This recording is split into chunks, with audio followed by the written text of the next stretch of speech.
Hi everybody, it's Honest John again. Now, the carbon tax was originally a Republican idea. It's another example of an idea that they thought of and then walked away from.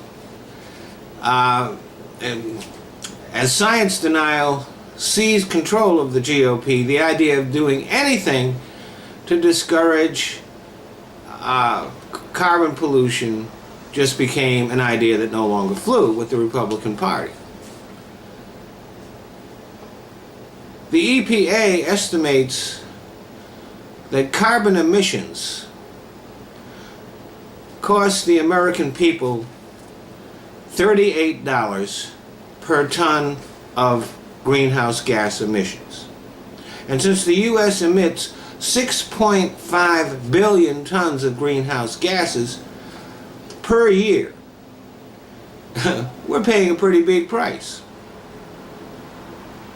And this is a conservative estimate. The Europeans' estimate is much higher. So how did the cost come into play? Well, I'll give you a few examples. We have the effects of drought and flood, both related to climate change.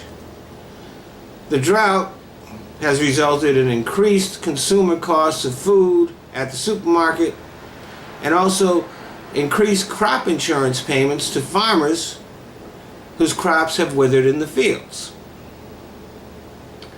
Then there is the cost of flood damage in other areas.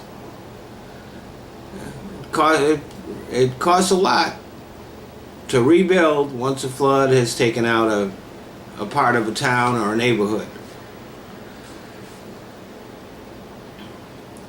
And then there are the costs associated again with catastrophic weather incidents, which are increasing as climate change becomes more and more a fact of life. And again, these are all rebuilding type costs. That stuff's expensive. But there's also healthcare costs, because people get injured when there are floods and catastrophic storms, and they have to be taken care of. And there are also healthcare costs associated with research costs and sicknesses that are happening because bacteria and the insects, for example mosquitoes that carry them, are now widening their range as they migrate following the heat. As areas get warmer, bacteria and insects that didn't used to be in an area are now moving in. And these bacteria and insects not only affect humans, but they affect animals and plant life too. And that all adds increasing costs. There is the increased cost of mitigation efforts for coastal communities as they try to protect themselves from rising sea levels.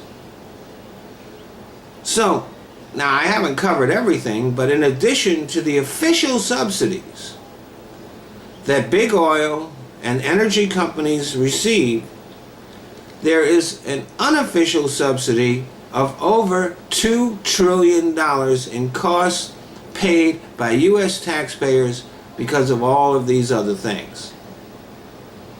It's no wonder that they are the most profitable companies in the world. Everybody else but them are paying for the damage they do. Thanks for listening.